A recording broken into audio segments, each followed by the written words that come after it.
And good morning, everybody. Welcome to FSU Coach Live. My name is Tim Baghurst, and I'm joined by special guest Dominy this morning. And Win is the owner of a professional football team and also has a lot of responsibilities in the Football Association, in which her team is. So, Win, without me trying to introduce you, maybe you can just give us a little bit of your background and how you ended up in this position. Sure. Hi. Thanks for having me today. Of course. Well, I am born and raised in Texas, so football ranks pretty high there. So you're born and bred to have something to do with football. Clearly, it wasn't an option for me as a kid. It was still a boys' sport for sure.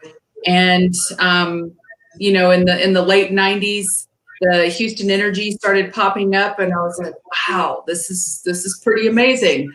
I was coaching volleyball and softball, and came here to Colorado. And about 5 years ago, I was introduced to the Mile High Blaze, and luckily became an owner and have been trucking along since then with the team. And recently, within the last year, became the director of operations for the WFA. Okay. So for people who may not be familiar with the WFA, talk a little bit about what it is, because there may be I don't know, I'm sure there was a lot of assumptions about women's football. These are tackle football teams, pads, everything played just like the men. There's teams all over the country. Can you describe a little bit about how it works and how a season works and all of that? Sure. So the WFA, the Women's Football Alliance, has been around since 2009, and we have a little over 60 teams all across the nation. We're pushing upwards of 3,000 players, which is amazing. We're the largest women's tackle football league in the world. Our season runs from April, and then our national championship is in July. We start training, September, October, November. We're doing tryouts. We're having camps. You name it. If it's football related, we're doing it. The women that are participating are playing high level tackle football. We play NCAA rules. You would come to a game and expect to see like a college football game atmosphere. It's just simply amazing, and it's electrifying, and it's awesome that we are opposite of the NFL, so that when they're not playing, you have something that you can watch and still get that football fix. So it's hard hitting football, that's for sure. Yeah, and talk a little bit about maybe the challenges or also the positives of being an owner, because when we think tackle football, we think NFL, we think billions of dollars, TV rights, and all of the kind of publicity that comes with that. Women's tackle football, maybe not so prominent. Yeah, I wish we had the perks of the NFL players and had the abilities and the opportunities that they're given, but we don't. Our season is funded by the players. Players pay to play, unfortunately. We fundraise, we try to get sponsorships, whether that's for the players or on the corporate level for the league. But we depend on our fans and, our friends and family for the support to be able to get out there on the field and play the game, be able to participate in the passion that we have, because it's rough. It's not a simple deal where you've got people that are making phone calls and able to get any field that they want, and can have lights all night long for practice and all that good stuff. We don't have those luxuries. So ESPN recently ran an amazing documentary, Born to Play, by a director, Very Lieberman. And, one of the really cool parts that everybody who's involved with women's tackle football can relate to is the lights turning off on the field while you're still practicing. It happens, and it's not beyond players to turn on headlights on a car to be able to see so that they can keep training. I wish it was different. And there's been a lot of progress, I feel like, to move women's football in the right direction.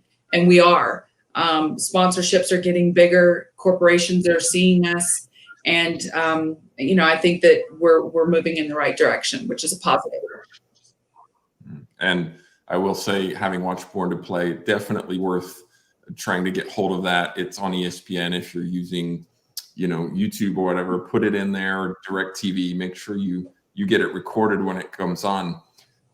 How then do you recruit athletes? Because you don't have this feeder system like the men have, where high school, college, and now you're going pro.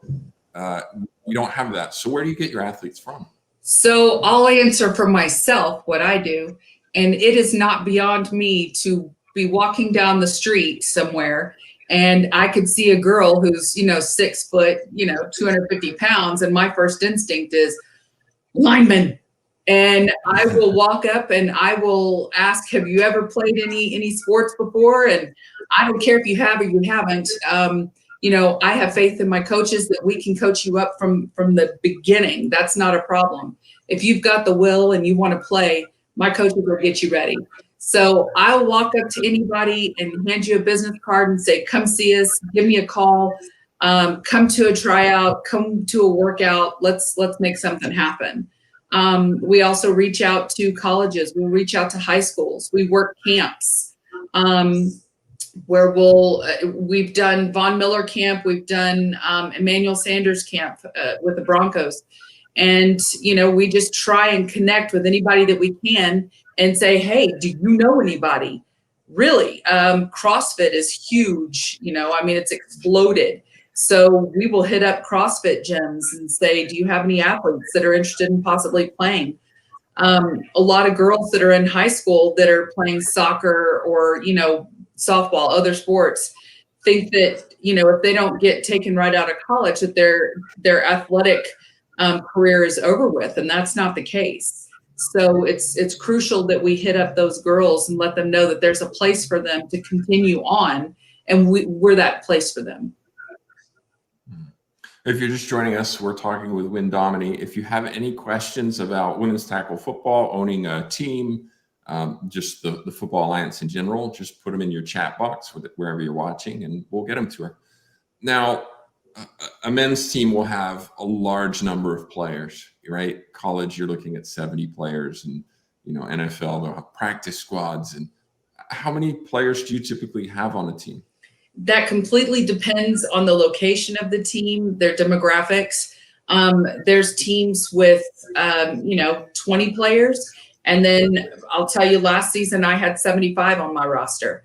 So wow. It just depends on where you are, what level you're playing at, what type of team you have, and what you have to offer your players. You look at, the Boston Renegades or the DC Divas, teams like that, and you're going to have a roster of well over 50 players. Minnesota Vixen, etc. Then you have players that are in, small market areas, example, Mississippi or Arkansas or Louisiana. They've got a smaller roster, but don't let that fool you. A couple of years ago, and don't quote me on the exact number, but there was a team from Arkansas that won the national championship, I want to say with under 15 players, let's just say. So, what? Yeah. They had some tremendous heart. They were injured and still knocking heads. So you never know. Mm-hmm. Now, these players are coming, as you talked about, different sports, different backgrounds. Now, if I turn to looking at coaching, I'm going, wow, if I was a coach, I may have somebody coming in who was a superstar in volleyball, mm-hmm. but doesn't know anything about football, doesn't know plays, different weight training, different everything, versus somebody who maybe like you kind of grew up with football, knows football, and then comes into it. And yeah, I know what I'm doing. Am I accurate here in that you see a diverse range of just not necessarily athletic skills, but experiences and knowledge of the game? 110%. I can tell you that I've had a woman come in last season and start playing for the first time in her life, and she was 40. And then we've got girls that will practice with us because you've got to be 18 to play. We've got girls that will start practicing with us that are playing on boys teams in high school. So they'll start working out with us in camps and practices 16, 17 years old. And they're coming in with experience already. So you never know what you're going to get. But I don't know, I think my coaches would look at a female coming in that has never played ball before as an amazing opportunity, because she doesn't have a lot of bad tendencies or, expectations or things like that. So he's getting to start from the beginning and show her all of the good habits and the good techniques and everything. So there's good on both sides. Mm-hmm, mm-hmm. When I look at owning a football team, you talked a little bit about the sponsorships and what are some of the challenges that you face? Because, you were telling me just before the stream started, this isn't your full-time job. You also, essentially volunteer with the WFA, the Women's Football Alliance. How do you balance all the time responsibilities, all the stressors that come with being an owner? I don't sleep. Like, for real, I don't sleep. I usually go to bed around 2:30 and I'm up at 6:30. So 4 hours is usually my max a night, because I have to make sure that my full-time job is done to allow me to be able to do the things that I want to do with my passion, which is football. So the Blaze is my heart and my love. And then of course the WFA, if we don't have that, we don't have football.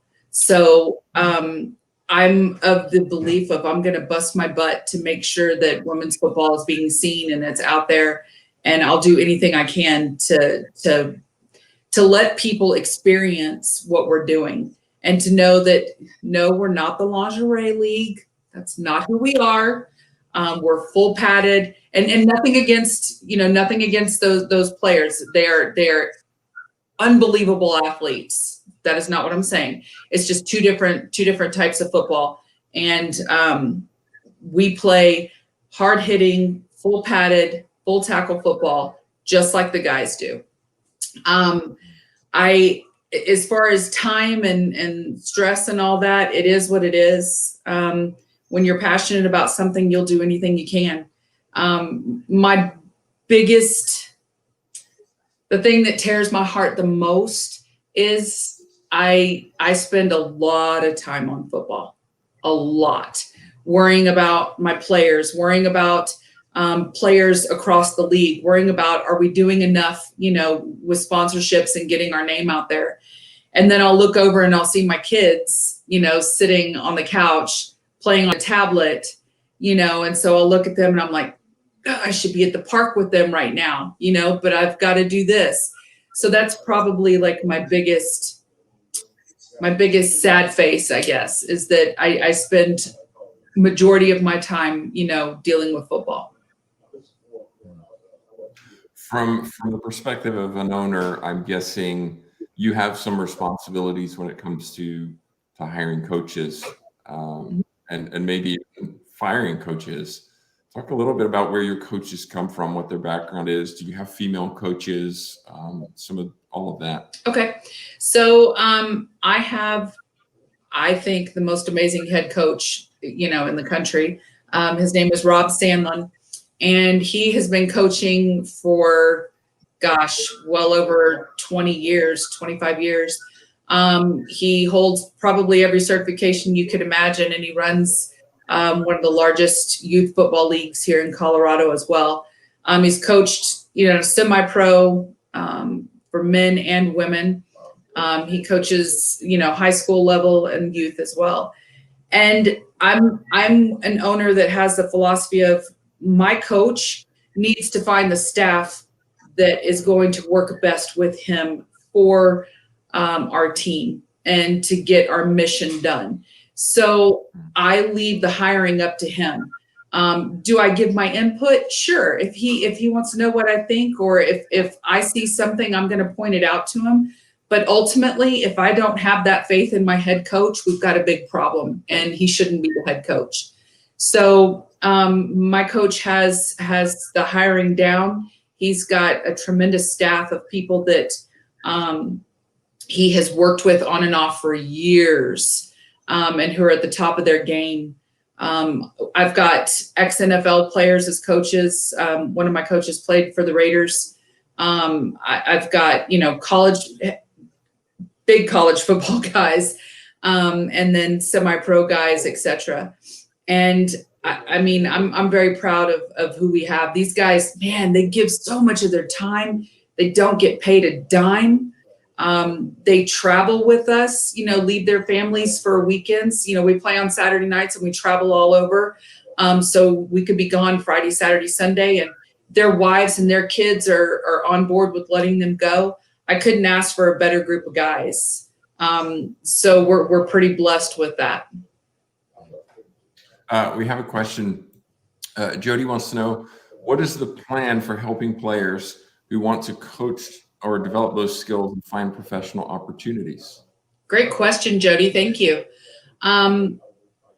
We recently started the Women's Football Coaches Alliance. And basically what that is, it's a group for all of the coaches within our league. It's a place for them to be able to communicate with each other, to work on different types of techniques, different things that may work for their team that they have not been exposed to, or different ways of working with women as well. We're also going to have an aspect of this group where we've got a lot of players who might be retiring or who might be interested in moving to the next level of coaching. And we've been fortunate that Glacier Clinics is one of our big sponsors and has really taken an interest in educating our coaches and making sure that we're receiving the best possible education. And they are allowing our coaches to participate in their clinics at no cost whatsoever. And they are also giving us a YouTube channel on their page, on their vault, which is huge. It's the first time a women's football league will be featured on that. So we're pretty proud of this program. It's brand new. It was just announced a couple of weeks ago. And we are in the works of partnering with some people. I'm not at liberty to give that information yet, but we're looking to partner with some people to make sure that our coaches are performing and at the highest level and given the best information possible. And that will translate into our players too. Sure. If I can kind of walk away from being an owner and start to think about your role in the WFA, Mm-hmm. When I look at women's football, finances, as you talked about, are always a struggle, and visibility is a struggle. So if I look at, maybe 5 years down the road, what would you want to see happen? Realistically, of course, where women's football and the WFA are more prominent and have maybe that income stream that really helps to support coaches and, allow athletes to compete without having to pay to compete. Sure.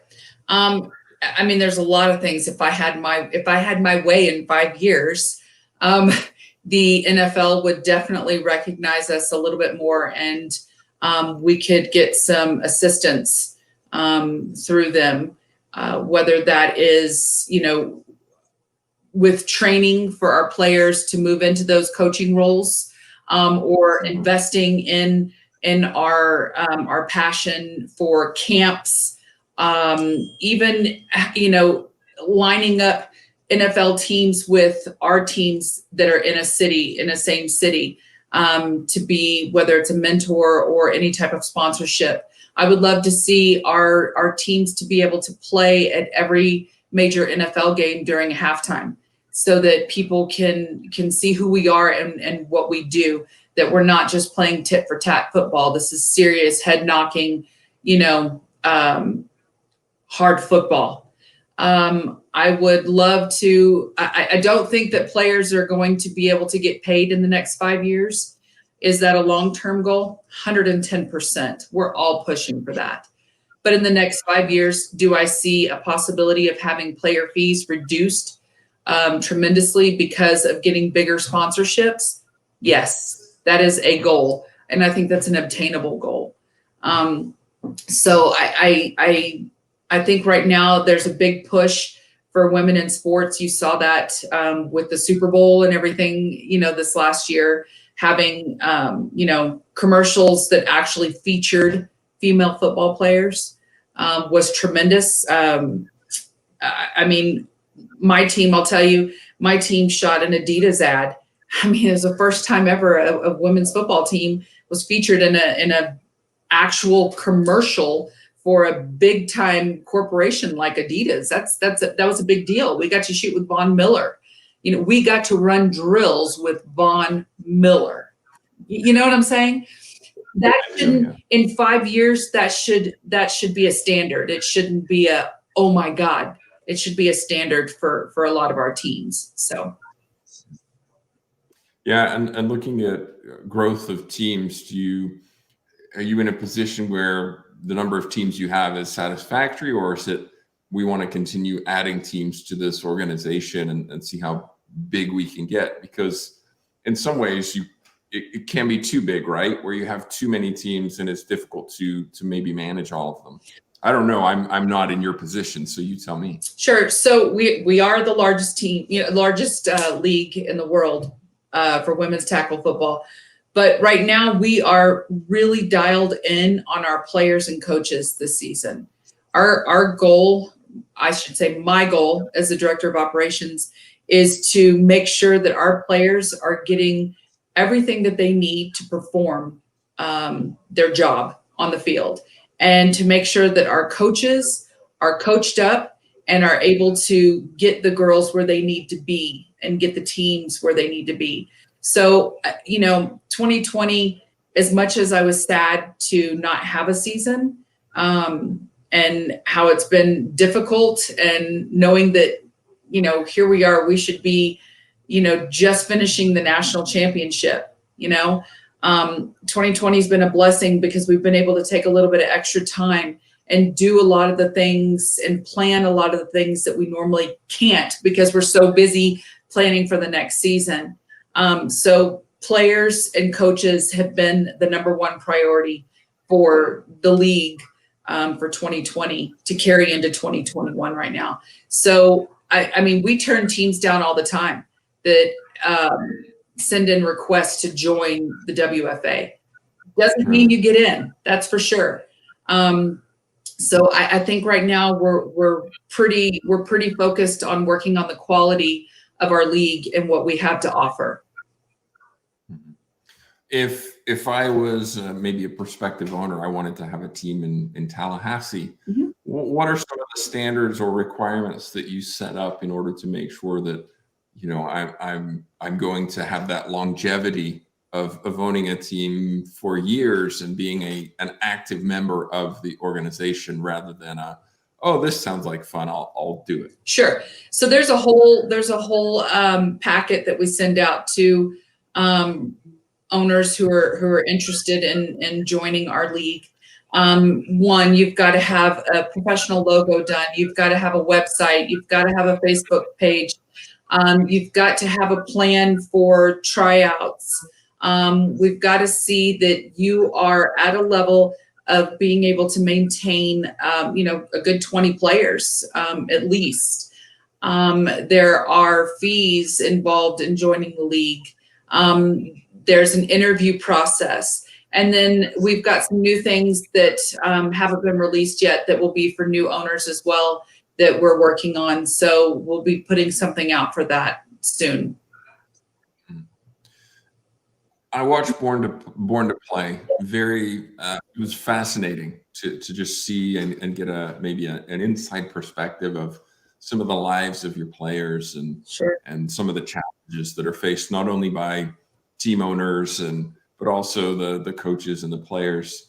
But one of the things that kind of I thought about while watching it is the propensity for injuries, given that these players are coming from different backgrounds and then coming into a tackle environment. Mm-hmm. Do you get a lot of injuries? And if so, or regardless, I guess, because people get injured, we saw it even in the show. How do you help that process or make sure that those athletes are taken care of? Because you know, if I had a daughter who was interested in doing this, this would be one of my questions, right? How do you make sure that they're as safe as possible in an environment where there's obviously a lot of contact? Sure. So I'll tell you, for my team, we're pretty blessed. We have a team chiropractor, and then we also have a team doctor as well. And you know, the number one goal, it's got to be safety. I mean, if the girls aren't playing safe, we don't have players, right? And all these girls have jobs that they need to make sure that they can go to on Monday morning after playing on a Saturday. You know, they may walk in black and blue, you know, which is the truth. But that's football, you know, Right. and, you know, girls get stopped all the time. And, you know, people say, "Are you okay? Is everything okay?" You know, and they have to explain, "I play football. You know, I had a game on Saturday, you know, I'm fine. Everything's good." But you know, it's crucial that we've got docs at the games. You know, that's a requirement, that there is a trainer, EMT, nurse, something like that on the sidelines during games to make sure that players are safe. If there's an injury, that they're being treated right away. And, you know, my players have the ability to go to the chiropractor or go see our physical therapist and make sure that they're on point and getting the best possible care. So it's absolutely important that happens, but, you know, players have to take some ownership in that as well. And what I mean by that is making sure that they're stretching, making sure that they're hydrated, making sure that they're, you know, taped up.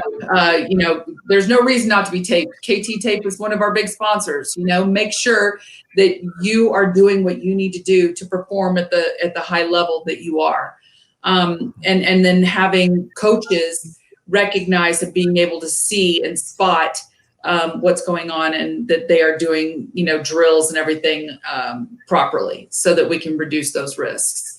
But this is football, and, you know, there's going to be concussions, there's going to be blown ACLs, there's going to be torn Achilles. I mean, it's football, and these girls know that is a possibility every time they take the field, that it could be their last time. I don't think people understand how violent this sport is. And I'm in awe of our players every day in the league, because they go out there and they just want to play football. It's amazing. I have a question from Amanda. She says, "Hi, Wynn. My name is Amanda. I'm joining late, but my question is, does your team league participate in community events, furthering the idea of being considered a professional team and league? If so, what are some of those events that the team or league have participated in that you're personally proud of being a part of?" Okay, so I'll tell you one from my particular team. And hi, Amanda. So the Blaze, we had a school district that had 125 homeless youth families. And so they weren't able to get backpacks and school supplies and all that. So the Blaze adopted the school district and provided backpacks filled with school supplies for all 125 families, so that those kids would be able to start school and have the supplies that they needed. We then took it a step further and said, why stop here? Let's keep going. So then we did a coat drive and provided all 125 with coats. And then we said, well, heck, it's almost Christmas. Let's have dinner together. So we went and we cooked a big spaghetti dinner, invited all 125 to come and get their coats and have dinner with us. And we sat down and ate with everyone. So it's things like that. It's either that, or, you know, we've done a blood drive. I know the DC Divas, they are huge on community events, and are constantly out there adopting different organizations. I know they've done a lot of work with animals. I know that teams like the St. Louis Slam right now are doing a shoe drive where they're collecting shoes. So it's huge that these teams are out in the community and giving back, because after all, I mean, the fans are coming, they're giving their time, and they're sitting in the stands. They want to see you play. Let's give back to them. And our athletes are role models for kids. for boys and girls.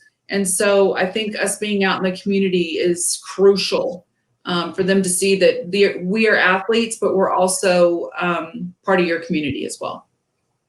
Yeah, absolutely. I want to be cognizant of your time, and you talked about time being such a challenge for you with so many roles and responsibilities. Good. Just kind of looking at kind of your roles as a whole in football and women's sports, and as you know, and we've talked before, I have some roles in women's sports as well, and it can be a challenge, right? Just for legitimacy, just for visibility, for fundraising, for finances. Can you just kind of give that reality bites perspective of what it's really like to be that owner, and some of the just what you face on a day-to-day basis? Because being an owner sounds pretty cool, right? I get to be in charge. I get to oversee a team, and it sounds really good, but then you and I have talked, and it's not always like that. Mm-hmm. It's definitely, it's hard. Just to tell you this, I mean, it is my responsibility to make sure that my girls have a hotel room to sleep in. It's my responsibility to make sure that the girls have a field. It's my responsibility to make sure that they've all got uniforms, that they're being marketed, that people are sitting in the stands and buying tickets to the games, that, they have footballs, for God's sakes, for practice, that there's coaches. There's a lot that goes into the planning of a season that people have no idea. And there's been nights, I'm not going to lie, there's been nights where I have broke down and cried because I have asked, am I doing a good enough job? Am I doing everything that I could be doing for my team? And then it's multiplied by, the league. Because a lot of these girls are my friends as well that, play in the league. And, I listen to them and I hear from them, and, not everybody is on the same page how they run a team. And so that is also a passion of mine, something that's going to be happening, as I want to educate owners and try and get owners on the same page as well. It's important because you can drive yourself crazy. Let me tell you, knowing that you've got enough money to get players from point A to point B, or that you're going to be able to order uniforms on time. Those are things that people don't think about. When you've got a team like of my size, and, I go to order uniforms and it's $10,000. If I haven't gotten that money from a sponsor or player fees or whatever else, it's got to come out of my personal pocket. That's part of being an owner. That's something that you accept from the gate, that if something's needed, you better figure it out, because you've made that commitment to these girls and to your city. I take that very seriously. We have a lot of fans in our stands, on Saturday nights, and I want to make sure that, I've got cheerleaders on the sidelines. Some people may think that's crazy, that I think that's important, but I think our players deserve that. They deserve to have people cheering them on, that we have a DJ in the booth, that we have a professional announcer, that, we've got a charity every single game that we can donate to. There's a lot of pieces that go into it that people don't think about. Recruiting, oh my God, that's a whole nother, area of making sure that you have enough players. So there's a lot that goes into it, and it's not all, glitz and glam, that's for sure. There's nobody, standing there saying, hey, you're an amazing owner, you're doing a great job. But getting to see my girls on the field, and when we score and everybody's, slapping helmets and going berserk on the sidelines, man, that makes me, I'm telling you, my eyes sweat just a little bit. Not going to lie. Yeah, I was just going to say, you provide all the realities, but at the same time, there's a reason you do it. It's not because you just enjoy all of the organization and stress and work that comes behind it, there's definitely a reward behind it too. For sure. I love football, and getting to stand on a sideline on a Saturday night, and just sometimes you can stand there and you can close your eyes and you hear the clack of a helmet, or you hear the of a hit. I'm telling you, there's nothing like it. It's just, it'll give you goosies, and it makes your tummy have a little tickle, and it's the most amazing feeling. If somebody maybe watching in future, or those watching now, have a question maybe they didn't get to ask, what's the best way for them to get in touch with you? I would probably say email. My email is milehighblaze@gmail.com. I am always open to answer any questions. If you want to call me, I can definitely give you my phone number once you email me and everything. That's great too. I'm always down to hear suggestions as well. I definitely still have a lot to learn, and I love hearing other people's perspective on things that we could do to maybe make the league better, or ideas, to make our teams better. So please get a hold of me. Well, thank you so much for joining us this morning and sharing a little bit of your knowledge and insight, wisdom. I really do appreciate it.